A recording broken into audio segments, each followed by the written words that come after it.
안녕하십니까. 안녕차입니다. 자, 올 2016년도 전반기, 상반기죠. 경찰 시험이 있었죠. 형사소송법 문제를 좀 풀어보려고 합니다. 출제 경향은 뭐 만만치는 않았죠. 그죠? 근데 공부를 충실히 한 사람이라면 대부분의 문제는 다 충분히 풀 수 있는 문제 수준이었습니다. 특히 공부하실 때 기출문제 같은 거 좀 신경 쓰시고요. 그 다음에 우리 기본서에 있는 판례들 좀 신경 쓰셨다면 충분히 어렵지 않게 맞출 수 있는 문제가 아니었나 싶어요. 그죠? 다시 말하면 만만한 문제는 한 문제 없었지만, 다시 말하면 공부를 안 하면 전혀 맞힐 수 있는 문제는 하나도 없었고요. 다 틀릴 수밖에 없고, 공부를 충실히 하시면서 기출문제나 또는 기본서에 우리 책에 나와 있는 판례들을 꼼꼼히 검토하셨다면 충분히 맞힐 수 있는 문제들이 출제됐다라고 평할 수가 있고요. 그래서 대부분의 그 문제가, 대부분이 거의 100%죠. 거의 100%, 99.9%랄까요? 아무튼 기본서에 있는 곳에서 한 군데도 빠짐없이 다 출제가 됐고요. 또 우리 문제집이 그렇게 두껍지는 않죠. 그죠? 두껍지 않지만 대부분이 우리가 다뤘던 문제에서 거의 뭐 토시 하나 틀리지 않고 똑같이 출제되는 문제도 많았고요. 그러니까는 걱정하지 마시고 충분히 반복하셔서 행간의 의미를 정확히 이해하고 있다면 아마 다음 시험에도 충분히 합격하실 수 있을 것 같습니다. 자, 1번부터 보죠. 1번. 형사소송법 적용 범위에 관한 다음 설명 중 가장 적절하지 않은 것은? 일단 1번이 답인데요. 원래는 그 미국의 군속 등에게는 우리나라 이런 형사소송법이 적용되지 않아야 돼요. 그죠? 다만 보시면 우리 판례인데, 미합중국 국적을 가진 미합중 군대의 군속군 피고인이 범행 당시 몇 년이에요? 10년 넘게 대한민국에 머물면서 한국인 아내와 결혼하여 가정을 마련하고 직장 생활을 하는 등 생활 근거지를 대한민국에 두고 있었던 경우. 그럼 이 사람은 형식적으로는 미국 국적을 가지고 외국인이지만 거의 실질적으로는 한국인과 다름이 없죠. 그죠? 다시 말하면 국적만 다를 뿐 가정생활도 한국에서 이루어져 있고 또 직장도 어디에 있는 거죠? 한국에 있는 것이니까 한국에, 우리 대한민국에 형사소송법이 적용돼야 된다는 것이 우리 판례의 입장이기 때문에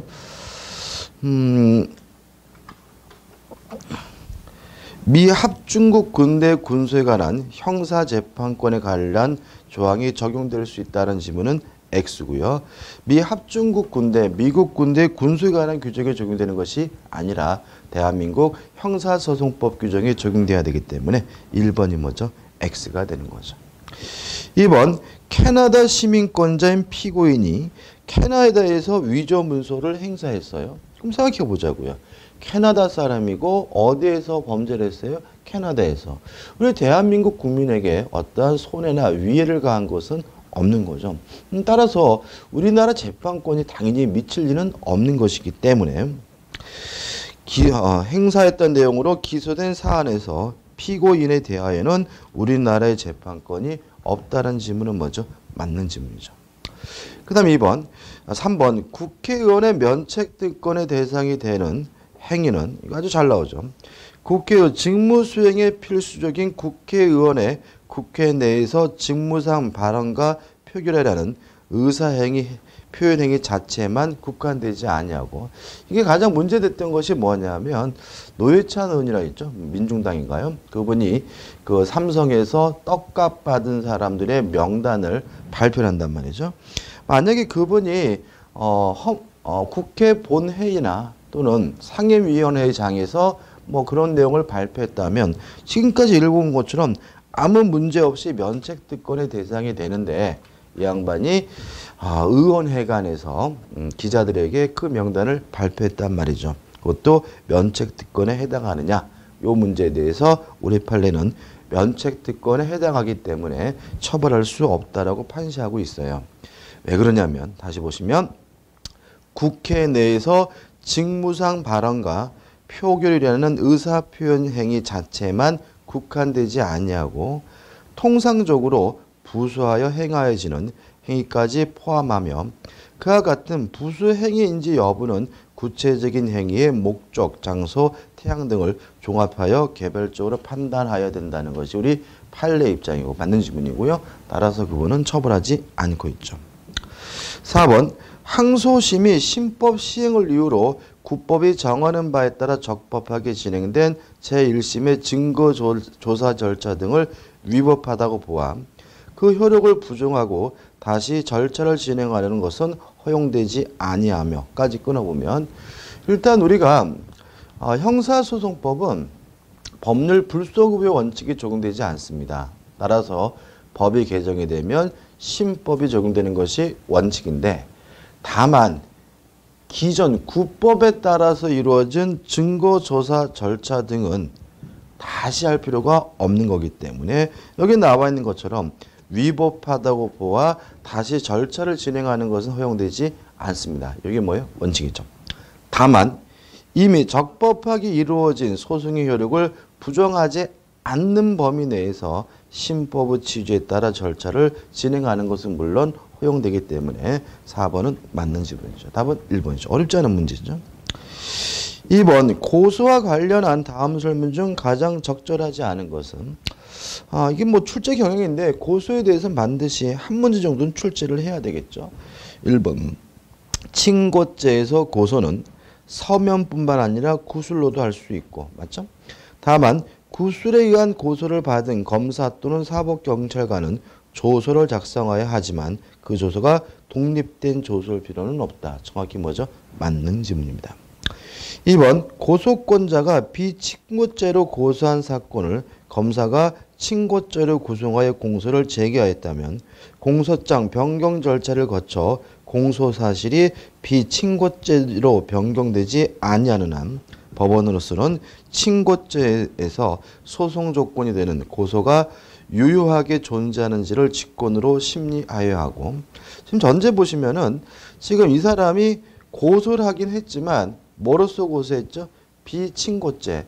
친고죄가 아닌 거로 고소했단 말이죠.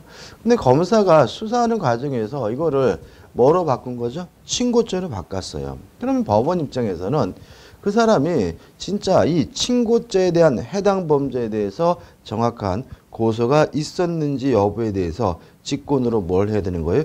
조사 심리하여 하고 만일 그 공소 사실에 대하여 피고인과 공범관계에 있는 자에 대한 적법한 고소 취소가 있다면 그 취소 효력은 피고인에 대하여도 미친다는 지문은 물론 뭐죠? 맞는 지문이 되겠죠.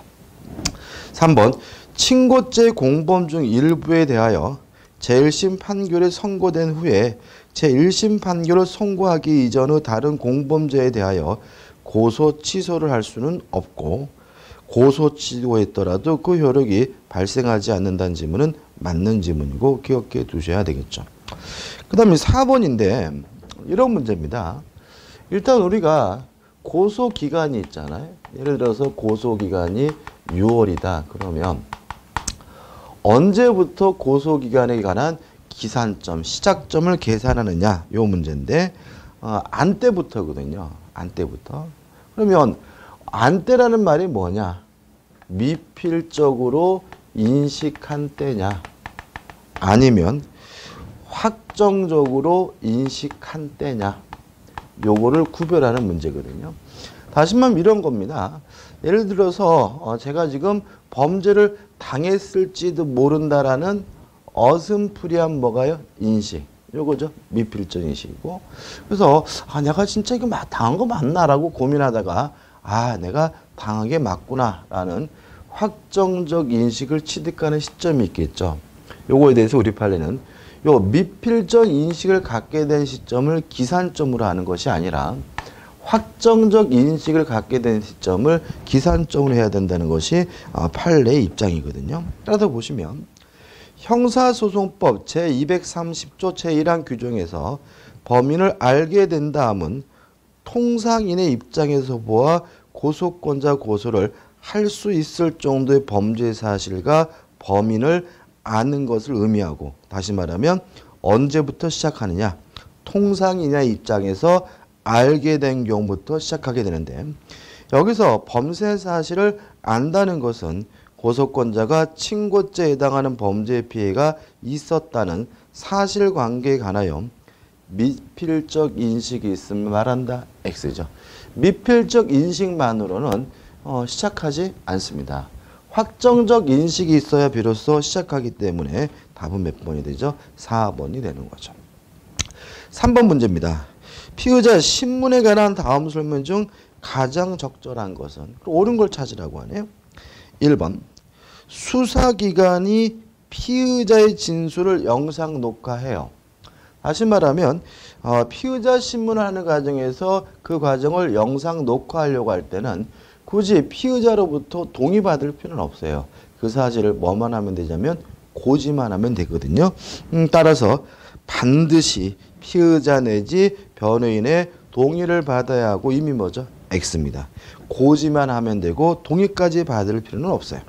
그 다음에 피의자가 아닌 자의 진술을 영상 녹화하는 경우, 자, 피의자가 아닌 사람을 영상 녹화하려고 해요. 이때는 뭘 받아야 되냐면 동의를 받아야 하거든요.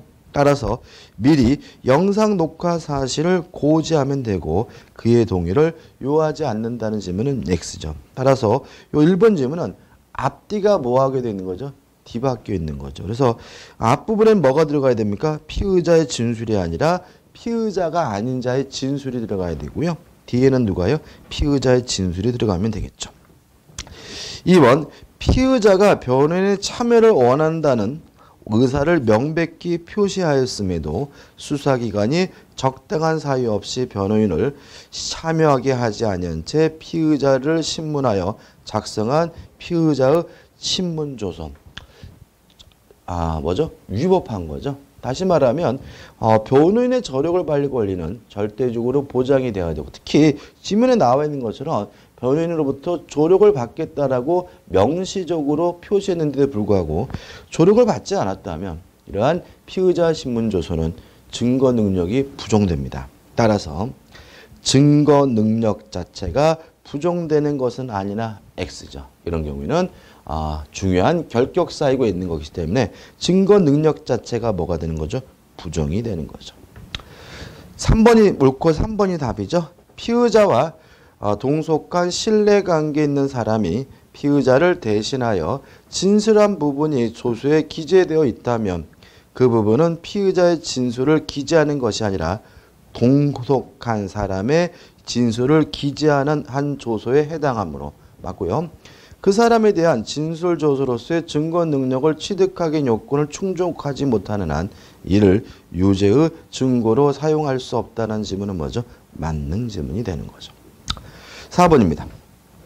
검사 또는 사법경찰관은 피의자 또는 그 변호인, 법정대리인, 배우자, 직계친족, 형제자매의 신청에 따라 변호인을 피의자에 접근하게 하거나 정당한 사유가 없는 한 피의자에 대한 신문에 참여하게 할 수 있다가 아니라 어떻게요?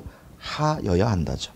다시 말하면 변호인의 저력을 발휘 권리는 보장이 돼야죠. 그죠? 만약에 이 지문대로라면 참여하게 할 수 있다라는 말은 참여하게 할 수도 있고 안 할 수도 있다는 의미가 되잖아요. 이거는 뭐죠? X죠. 다시 말하면 정당한 사유가 없는 한 피의자에 대한 신문조서에 참여하게 뭐 해야 돼요?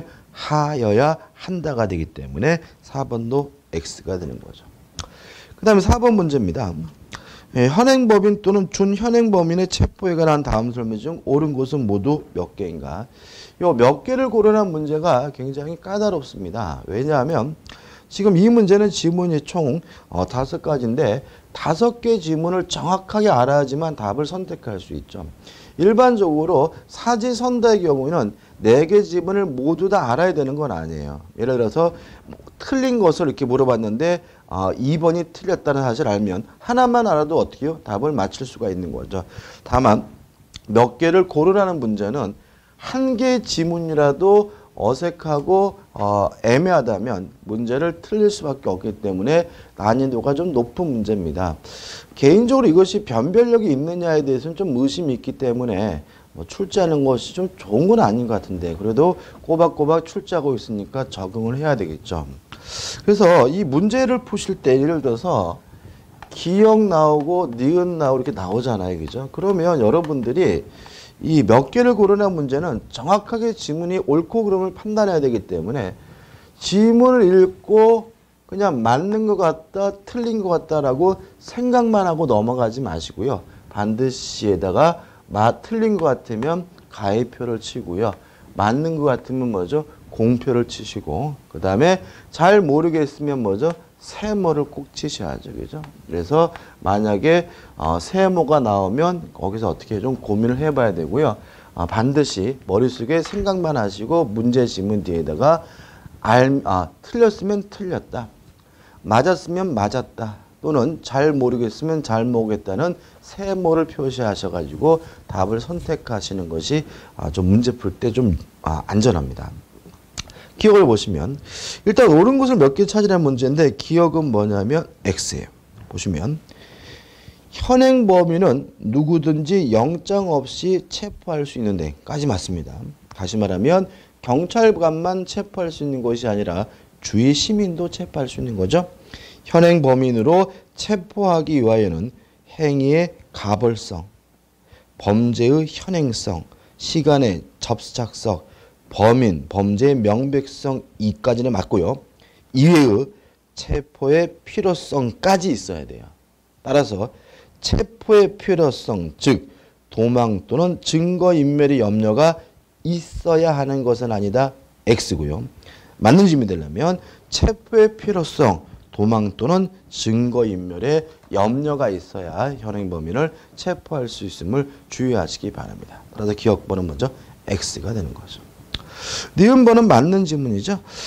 범죄 실행행위를 종료한 직후라 함은 범죄 행위를 실행하여 끝마친 순간 또는 이에 아주 접착된 시간적 단계를 의미하는 것으로 해석되므로 정확히 맞고요.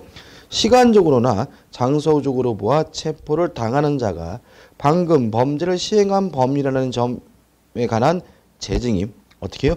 명백히 존재하는 것으로 인정되는 경우에만 현행범인으로 볼 수 있다는 점은 맞고요. 될 수 있으면 기억, 니은, 하차 보시다시피 현행범인은 아무나 누구나 마음대로 체포할 수 있는 거기 때문에 뭐죠? 요건을 엄격하게 하고 있는 거죠. 7번은 뭐죠? 맞네요. 니은번은 맞네, 그죠?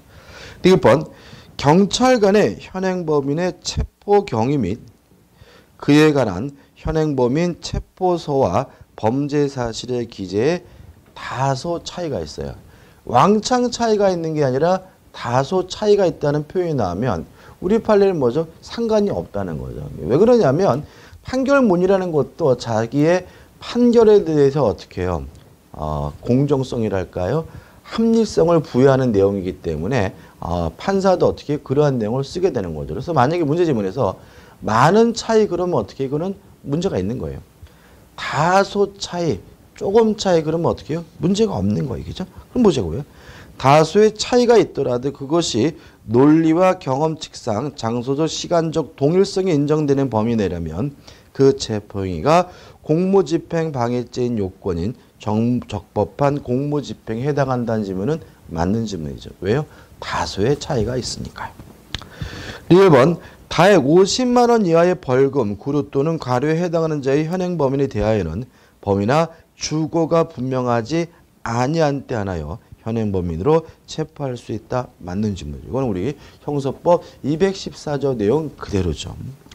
그다음 마지막으로 미음번 사법경찰관이가 현행범인 인도를 받은 때는 체포자의 성명, 주거, 체포의 사유를 물어야 하고 필요하더라도 체포자에 대하여 경찰관서의 동행함을 요구할 수 없다.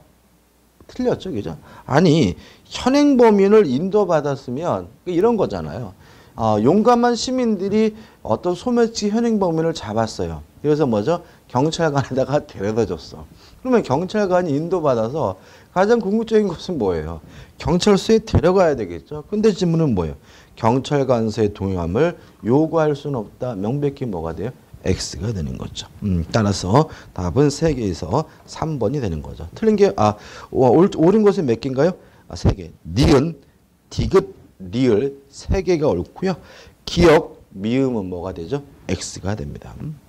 5번 구속에 관한 다음 설명 중 가장 적절하지 않은 것은 1번 수사기관이 관할 지방법원 판사가 발부한 구속영장에 의하여 피의자를 구속하는 경우 구속영장 발부에 의해 적법하게 구금된 피의자가 피의자 신문을 위한 출석 요구에 응하지 아니하면서 수사기관 조사실에 출석을 거부한다면 당연히 수사기관은 그 구속영장 효력에 의하여 피의자를 조사실로 구인할 수 있다. 맞는 질문이죠. 이유는 왜? 구속영장이 발부가 됐으니까요. 2번 형사소송법 제88조는 피고인을 구속한 때에는 즉시 공소사실의 요지와 변호인을 선임할 수 있음을 알려야 한다고 규정하고 있는 바. 자, 이건 어떤 거냐면 구속영장에 따라서 피고인을 뭐 하게 된 거죠? 구속하게 된 거죠. 물론 이거 요건을 위법한 거죠. 결여된 거죠. 그렇지만 수사기관이 이러한 것을 잘못 집행했다 그래서 법원이 발급한 구속영장 효력 자체가 소멸되는 것은 아닙니다. 따라서 이를 위반할 경우 구속영장 효력이 상실된다는 지문은 X가 되고요. 답은 2번이 되는 거죠.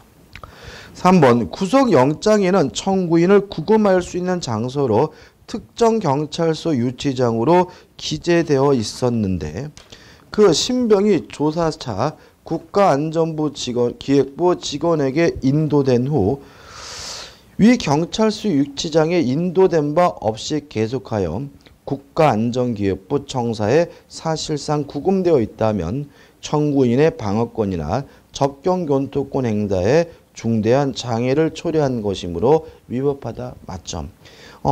이유는 뭐예요? 뒷부분 나오죠. 지금 이 사람은 원래는 경찰서 유치장에 가 있어야 되잖아요. 근데 지금 엉뚱하게 어디가 있습니까? 안기부. 그죠? 국가안전기획부에 같이 잡혀 있어요. 그럼 결국은 변호인이 이 사람을 뭐 하지 못해요? 접견할 수도 없고 또 만나가지고 이 사람의 방어권도 뭐 하지 못해요? 행사하지 못하게 되는 거죠. 아마 목적도 그런 것 때문이겠죠. 따라서 위법한 것이고요. 맞는 질문이 되겠죠. 4번 구인한 피고인을 법원에 인치한 경우에 구금일 필요가 없다고 인정될 때는 그 인치한 때로부터 24시간 내에 석방하여야 한다. 맞는 질문입니다. 6번이죠. 접근 교통권에 관한 다음 설명 중 틀린 것은 모두 몇 개인가? 기억. 국가정보원 사법경찰관이 영찰서 유치장에 구금되었던 피의자에 대하여 의사의 진료를 받게 할 것을 신청한 변호인에게 자 지금 이제 변호인이 뭐라 그러냐면 이분이 지금 치료가 필요하니까 의사의 진료를 받게 해 주십시오 라고 한단 말이죠. 진료 받아야 되겠죠. 근데 문제는 뭐냐면 거기서 여러 가지 문제가 있을 수가 있기 때문에 국가정보원이 추천하는 의사가 뭐 하는 것이요? 참여하는 것이 어떻게 보면 당연한 거죠. 그죠? 따라서 국가정보원이 추천하는 의사의 참여를 요구하는 것은 변호인의 수진권을 침해하는 위법한 처분행위라고 할 수 있다는 질문은 X죠. 우리 교재에 나와 있는 판례고요. 다시 말하면 오히려 국가가 참여하지 않고 추천한 의사를 참여시키지 않는다면 오히려 피고인, 피의자 보호에 문제가 있는 거겠죠. 그죠? 따라서 기업번은 X가 됩니다. 니은 수사기관의 형사소송법 243조 2에 따른 변호인의 참여 등에 관한 처분에 관하여 불복이 있으면 준항고의에서 할 수 있다. 맞는 질문입니다. 설명드릴 게 없고. 디귿번 변호인의 접근고통권은 법령에 제한이 없는 한 수사기관의 처분이나 법원의 결정으로 제한할 수 없다. 맞는 질문이죠. 조심할 것은 주어인데 변호인입니다. 다시 말하면 변호인으로부터 조력을 받을 권리는 절대적으로 보장이 돼야 되겠죠. 따라서 법에 규정이 없는데도 불구하고 법원의 결정이나 수사기관의 처분으로는 제한할 수가 없기 때문에 디귿번은 명백히 맞는 질문이죠. 리을번 법원은 도망하거나 또는 재직을 임명할 염려가 있다고 인정할 만한 상당한 이유가 있는 때에는 직권 또는 검사의 청구에 의하여 결정으로 구속된 피고인과 비변호인의 접견을 금요하는 거 가능합니다. 다시 말하면 딕과 리을을 좀 비교해보면 딕은 누구의 접견교통권이죠? 변호인의 접견교통권이니까 강하게 인정이 돼야죠. 따라서 수사기관이나 법원의 결정으로 접견교통권을 제한할 수는 없어요. 그렇지만 비변호인의 접견교통권은 그렇게 강하게 인정되는 것은 아니기 때문에 비변호인과의 접견을 금하는 것은 가능하고 수수한 서류 기타 물건의 검열까지도 가능해요.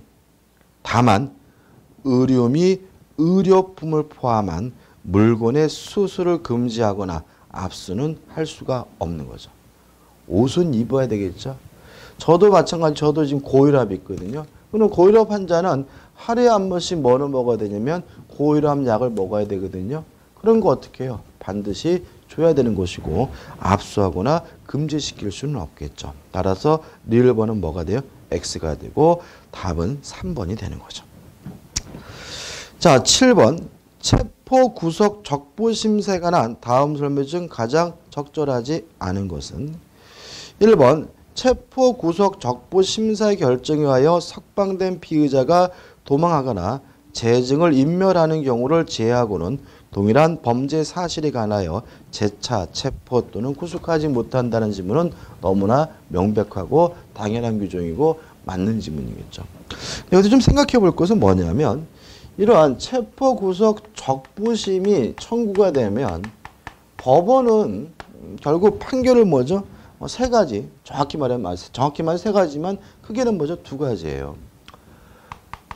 석방, 그죠? 니들 청구가 맞다. 체포 또는 구속한 것이 잘못됐다. 그러니까 수사기관은 석방해라 라고 하거나 아니면 청구가 부적법하다. 구속한 게 맞다. 체포하는 것이 맞다라고 기각하거나 둘 중에 하나를 재판결하는 것이 뭐가 되겠어요? 원칙이겠죠. 이러한 결정에 대해서 뭐 할 수 없냐면 불복할 수가 없습니다.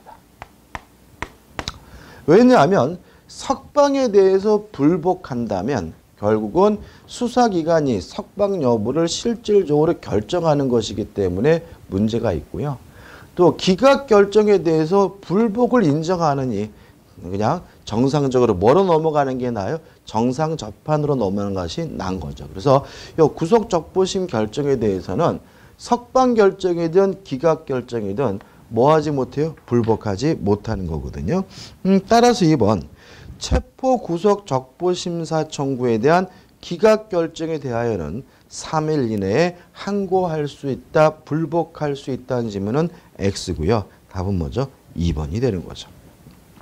3번 법원이 수사관계 서류의 증거물을 조사한 때부터 결정 후 검찰청에 반환할 때까지 기간은 형사소송법 제202조, 제203조 및 제205조의 적용에 있어서는 그 구속기간에 산입하지 아니한다는 지문은 형사법 내용 그대로고요. 맞고요. 4번 구속적부 심찰 절차에서 피구속자의 변호를 맡은 변호인은 수사기록 중 고소장과 피의자 신문조서를 열람, 등사할 권리가 있다는 지문도 물론 맞는 지문이겠죠. 8번 압수수색에 관한 다음 설명 중 틀린 것은 모두 몇 개인가? 자, 일단 틀린 것은 총 2개입니다. 답부터 먼저 말씀드리면 니은, 디귿 2개가 틀렸고요. 나머지 것은 뭐죠? 맞는 지문입니다. 자, 기억부터 보시면 압수수색 영장에 압수한 물건을 압수 장소에 부관 중인 물건이라고 기재하고 있는 것을 압수 장소에 현존하는 물건으로 해석할 수는 없다. 맞는 지문입니다. 다시 말하면 보관 중인 물건하고 그곳에 있는 물건의 개념이 다른 것이라고 보고요. 우리 교재에 나와 있는 핵심 판례 중에 하나입니다.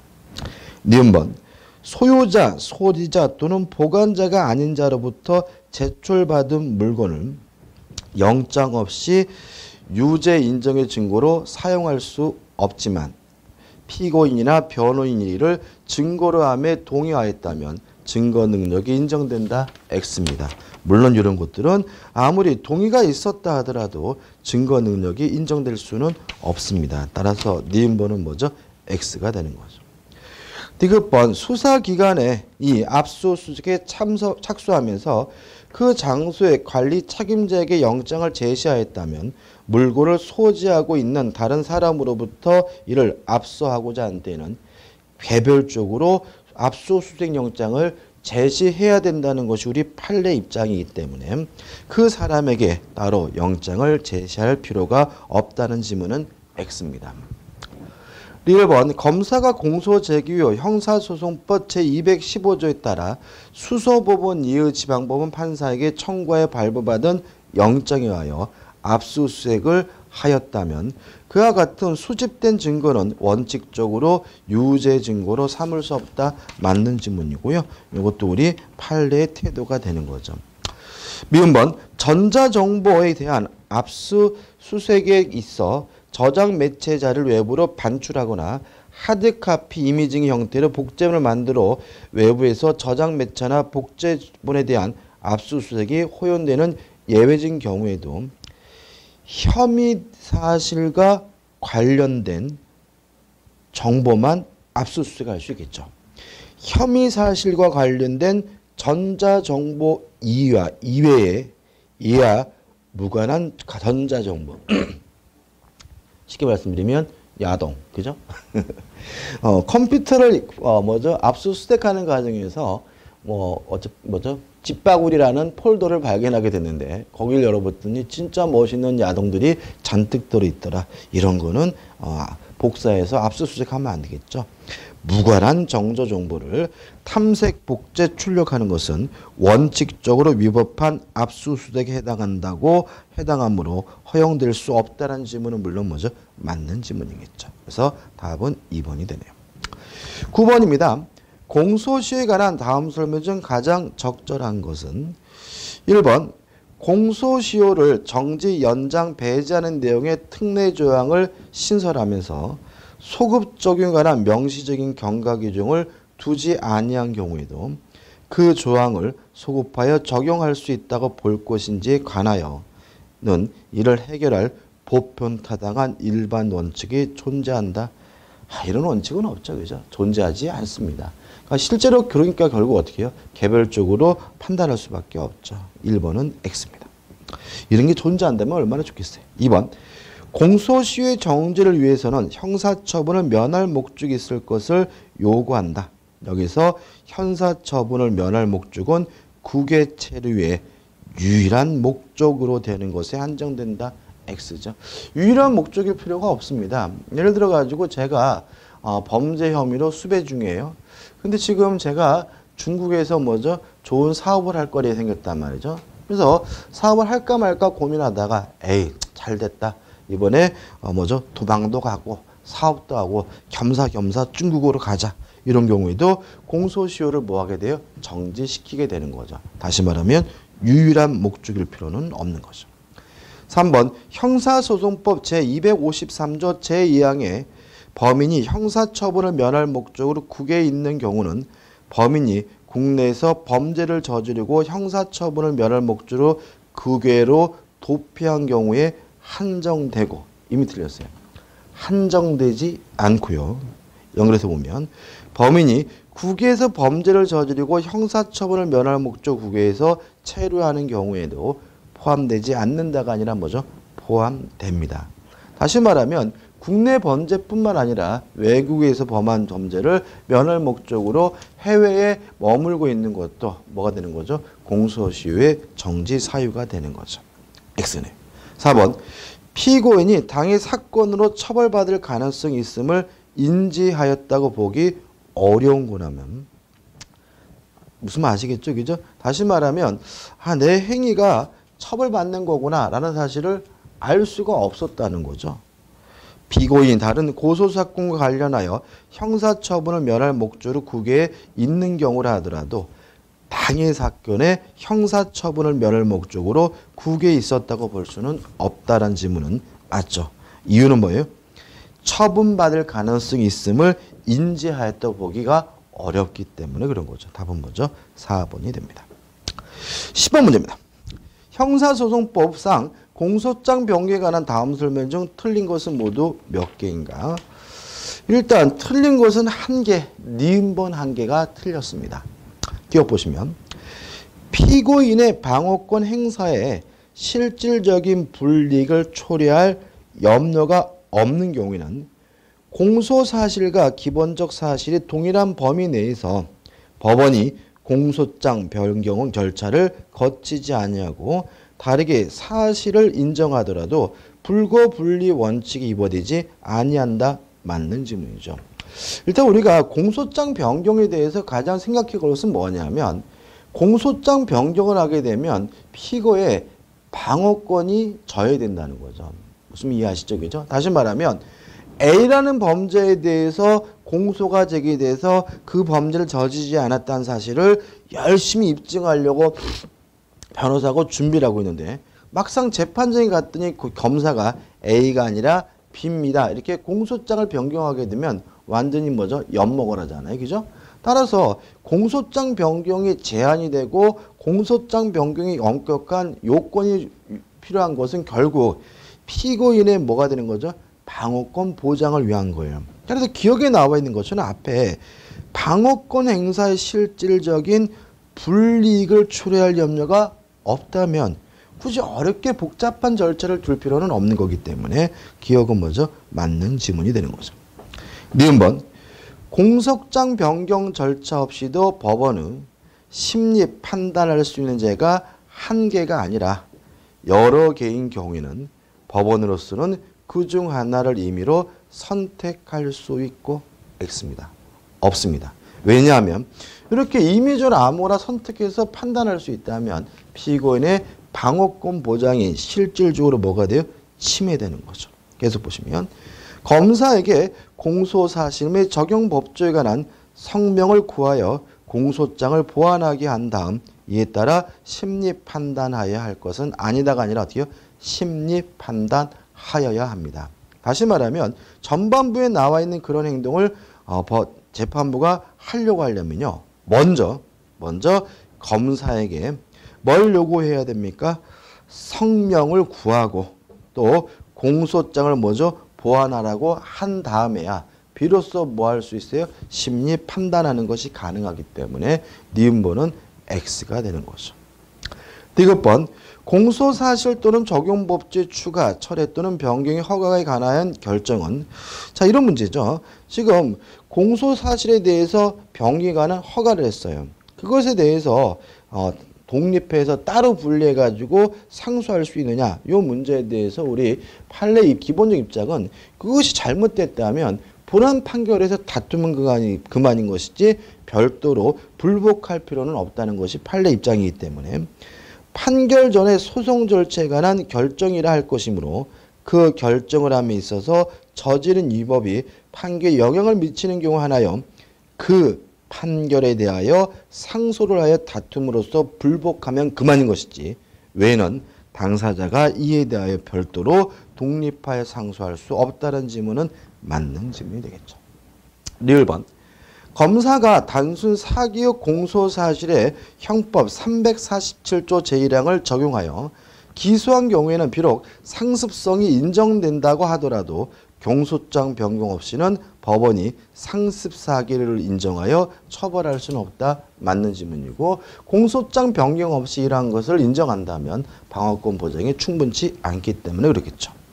미음번 검사가 형법 제307조 1항의 사실적시 명예훼손죄로 기소한 공소사실에 대하여 법원이 공소장 변경 없이 그보다 형이 중한 형법 307조 제2항의 허위사실적시 명예훼손죄를 인정하는 것은 피고인의 방어권 행사에 불이익을 주는 것으로서 허용될 수 없다는 지문은 일반적인 지문은 너무나 당연한 거죠. 답은 1번입니다. 11번입니다. 형사소송법상 증거 개시 제도에 관한 다음 설명 중 옳은 것은 몇 개인가? 일단 옳은 것은요. 니은, 디귿에서 총 2개고요. 답은 2번입니다. 옳은 것은 니은, 디귿 2개죠. 기억. 피고인 또는 변호인은 검사에게 공소 제기된 사건에 관한 서류 또는 물건의 목록을 염람, 등사 또는 서면의 교부를 신청할 수 있으며 피고인에게 변호인이 있는 경우에도 피고인은 열람, 등사 또는 서면에 교부를 신청할 수 있다가 아니라 없답니다. 두 번 할 필요가 없거든요. 그래서 피고인에게 변호인이 있다면 누가 열람, 등사하면 되는 거죠? 변호인이 하면 되는 거고요. 피고인은 열람, 등사할 수가 없습니다. 기억은 X네요. 니은 번, 검사는 피고인 또는 변호인의 신청이 있는 경우 서류 등의 목록에 대하여 열람 또는 등사를 거부할 수 없다. 맞는 지문이겠죠? 디귿 번, 위의 기억의 서류 등은 도면, 사진, 녹음 테이프, 비디오 테이프, 컴퓨터 등 디스크 그 밖에 정보를 담기 위해 만들어진 물건으로서 문서가 아닌 특수 매체도 당연히 뭐죠? 포함될 거고요. 니을 번, 검사는 열람, 등사 또는 서면의 교부를 거부하거나 그 범위를 제한하는 때에는, 자, 이런 것들은 원칙적으로 허용이 안 되는 거기 때문에 안 되는 거죠.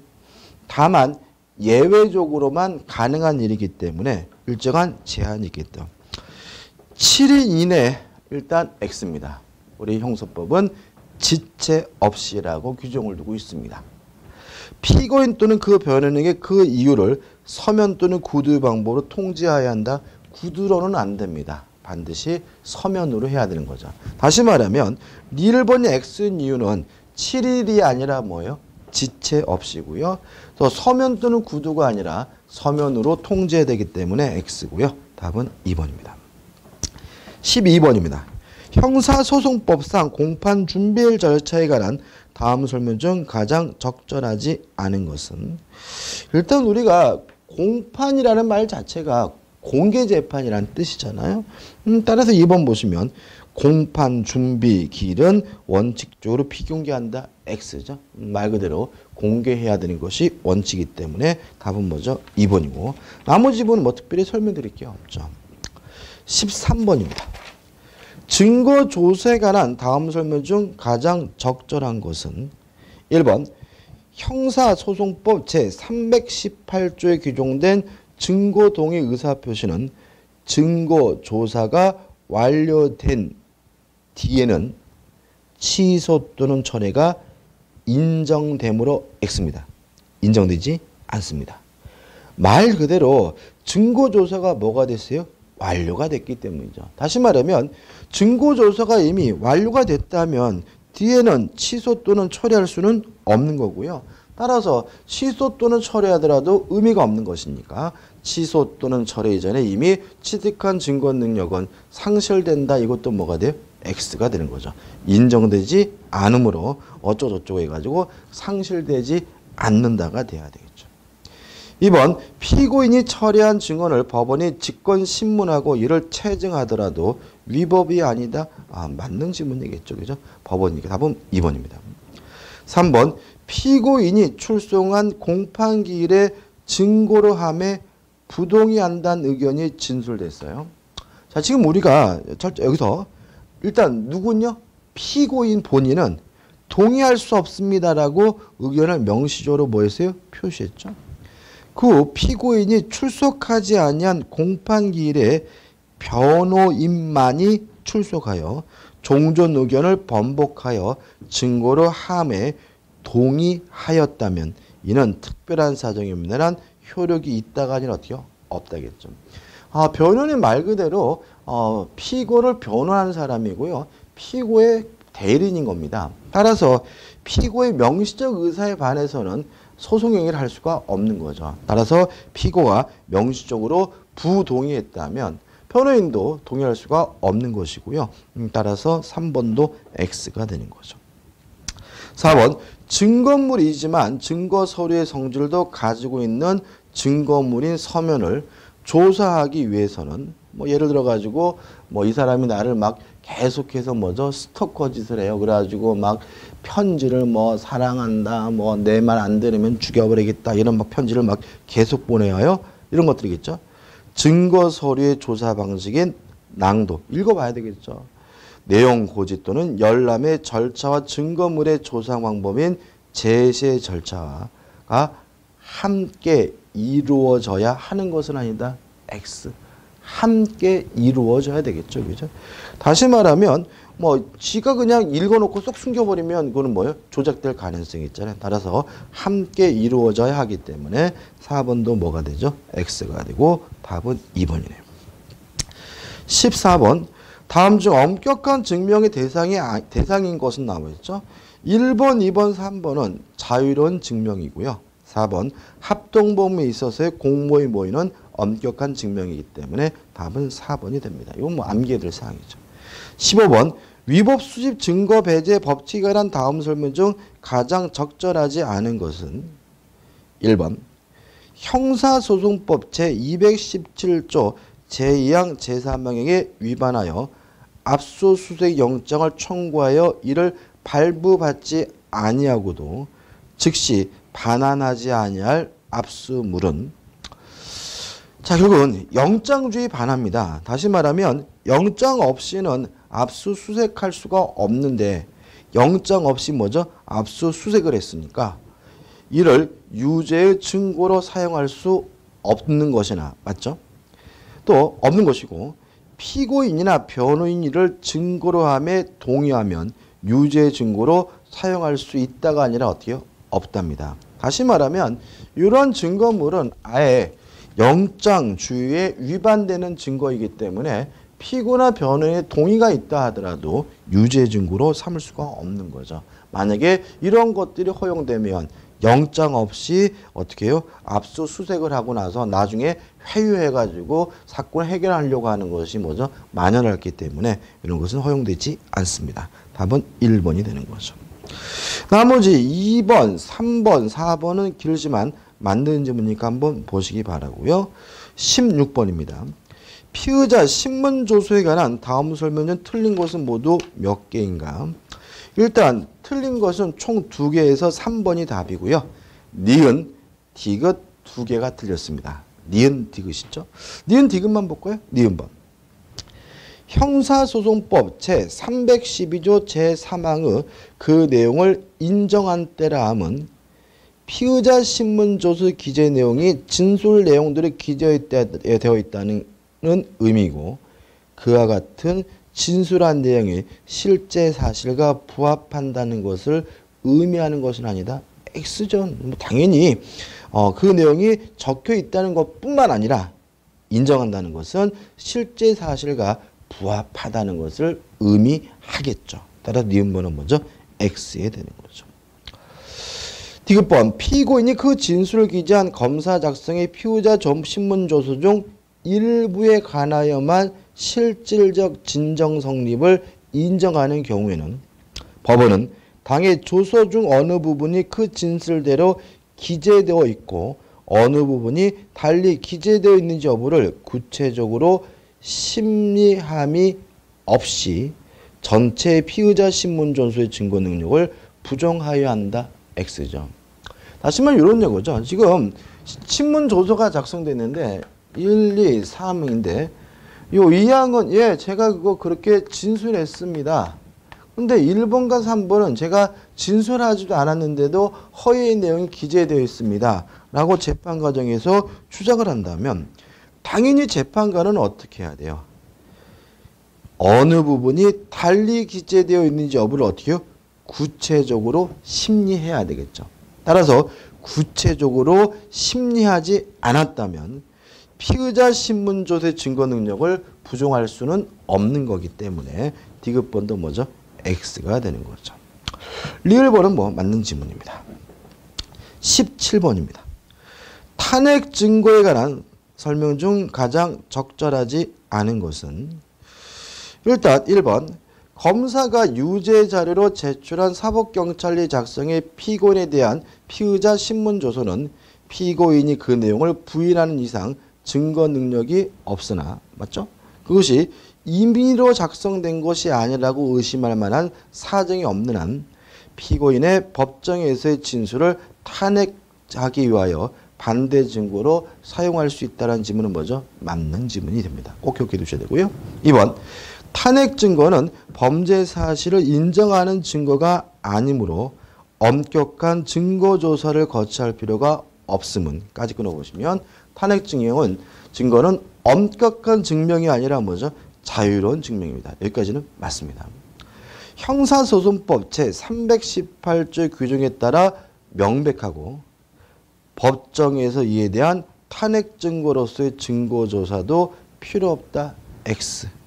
자유로운 증명도 탄핵 증거도 뭐는 필요하죠? 증거조사는 필요합니다. 따라서 법정에 이에 대한 탄핵 증거로 증거조사는 필요 없다가 아니라 뒤에 필요하다이기 때문에 답은 뭐죠? 2번이 되는 거죠. 3번 부분 보시기 바라고 4번 부분 다 맞는 부분이죠. 18번입니다. 복의 사례에 관한 다음 설명 중 가장 적절하지 않은 것은 갑과 을은 공동으로 공원에서 술을 취하여 잠을 자고 있는 피해자 병의 손목시계를 절취했다는 공소사실로 기소되어 공동피고인으로 재판을 받고 있다. 공판정에서 갑은 공소사실을 자백하고 있으나 을은 공소사실을 뭐하고 있냐면 부인하고 있다겠죠. 다시 말하면 둘이 시계를 절치는데 한쪽에서는 뭐요? 훔쳤습니다.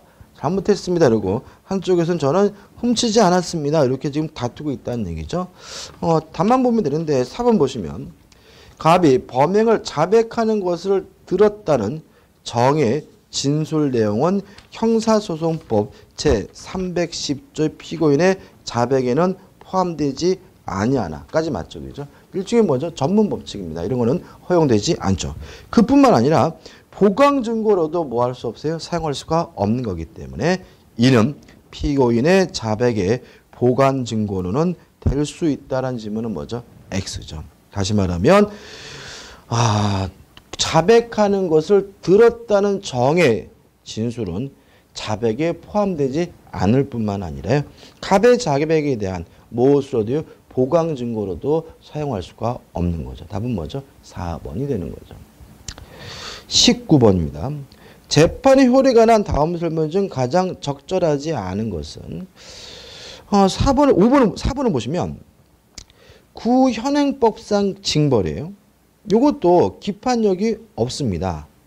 따라서 형법 법률 위반한 행위에 대한 형사책임과 그 목적 성격을 달리하는 것이므로 증거를 받은 뒤에 형사처벌하는 것은 가능하기 때문에 일사부질의 원칙에 반하는 것이다 라는 질문은 X고요. 반하지 않습니다. 답은 먼저 4번이 되는 거죠. 맞은 문제죠. 재심에 관한 다음 설명 중 옳은 것은 모두 몇 개인가? 일단 답은 2개고요. 옳은 것은 기억 디귿입니다.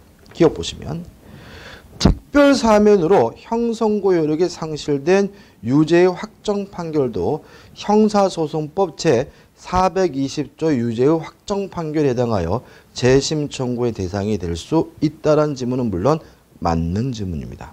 다시 말하면 특별사면은 무죄 판결은 아니죠. 그죠? 다시 말하면 네가 범죄는 저지른 거지만 우리가 처벌하지 않겠다는 취지에 불과한 거죠.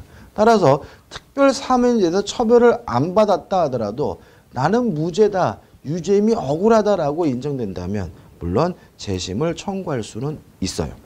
자, 근데 문제는 뭐냐면 니은번이죠. 자, 한번 살펴보죠. 자, 이 사람은 지금 유죄 판결을 받았습니다. 유죄 판결을 받았는데 특별 사면을 받아가지고 뭐는 안 받아요? 처벌은 안 받아요.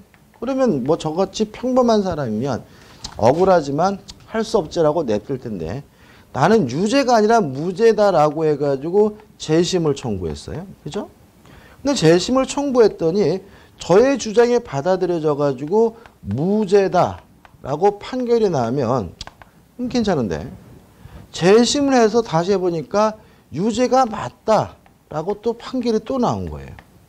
그럼 여기서 생각해 볼 것은 뭐냐면 유죄라고 판결이 났을 때 처벌할 수가 있느냐. 그거는 안 되겠죠. 왜요? 이 사람은 뭘 받은 사람이에요? 특별 사면을 받은 거죠. 다시 말하면 만약에 재심의 결과 유죄임이 밝혀졌다는 이유로 처벌한다면 불이익 변경 금지의 원칙에 반하게 되는 거죠. 따라서 니은번 보시면 특별 사면으로 형성고 효력이 상실된 유죄의 확정 판결에 대하여 재심 개정 결정이 이루어져 재심 심판법원이 심급에 따라 다시 심판의 결과 무죄로 인정된 경우라면 무죄로 선고하여야겠지만 무죄는 뭐 그냥 무죄다 그러면 끝이잖아요. 그죠? 그와 달리 유죄로 인정되는 경우에는 재심 심판법원으로서는 피고인에 대하여 다시 형을 선고한다는 주문을 선고할 수밖에 없다. X. 유죄로 인정된다 하더라도 뭐 할 수는 없어요? 처벌하지 못하므로 판결 주문은 어떻게 해요? 형을 선고하지 않는다라고 해야 되고요. 따라서 니은번은 뭐가 되죠? X가 되는 거죠. 디귿번 형사소송법 제420조 제7호의 재심 사유 해당 여부를 판단함에 있어 사법경찰관 등이 법원의 직무에 관한 죄가 사건의 실체관계에 관계되는 것인지 여부나 당해 사법경찰관 직접 피의자에 대한 조사를 담당하지 여부는 고려할 사정이 아니다라는 질문은 물론 맞는 질문이고 뭐 설명드릴 게 없죠. 1번 재심 청구인이 재심을 청구한 후 청구에 대한 결정이 확정되기 전에 사망한 경우라도 재심 청구 절차는 재심 청구인의 사망으로 당연히 종료하게 되는 것은 아니다. 아니죠. 종료가 되겠죠. 지금 보시면 이 사람은 어떤 사람이냐면 지금 억울해가지고 뭐죠? 이런 거죠. 유죄 판결을 받았어요. 그래가지고 억울하니까 재심해 주십시오라고 재심을 뭐 했어요? 청구했어요. 그 다음에 지금 이분이 어떻게 되냐면 이 청구에 대해서 재심 결정을 하기 전에 요 사이에 뭐 하신 거예요? 사망을 한 거죠. 그럼 결국은 굳이 재판부 입장에서는 재심 결정할 이유를 할 이유가 없는 거죠. 이분이 이미 뭐가 된 거예요? 돌아가셨으니까. 따라서 종료하게 되는 것이 아니라 재심 절차를 종료하게 되기 때문에 1번은 뭐죠? X가 되는 거죠. 자, 이건 이제 올해 시험 문제인데 아마 공부한 지가 얼마 안 되신 분들은 와, 더럽게 어렵다 이렇게 느끼실 수가 있겠죠. 그죠? 물론 당연한 거죠. 그래서 내가 시작하면서 말씀드렸지만 문제가 만만한 문제는 없습니다. 공부를 해야지만 맞출 수 있는 문제지만 충분히 학습하신다면 별 어려움 없이 맞출 수 있는 문제고요. 특히 교재에 나와 있는 판례들 좀 신경 써서 보시고 또 기출 문제 같은 경우도 저희 더 배운 문제집을 활용해서 학습하신다면 충분히 맞출 수 있는 문제가 아닌가 싶습니다. 감사합니다.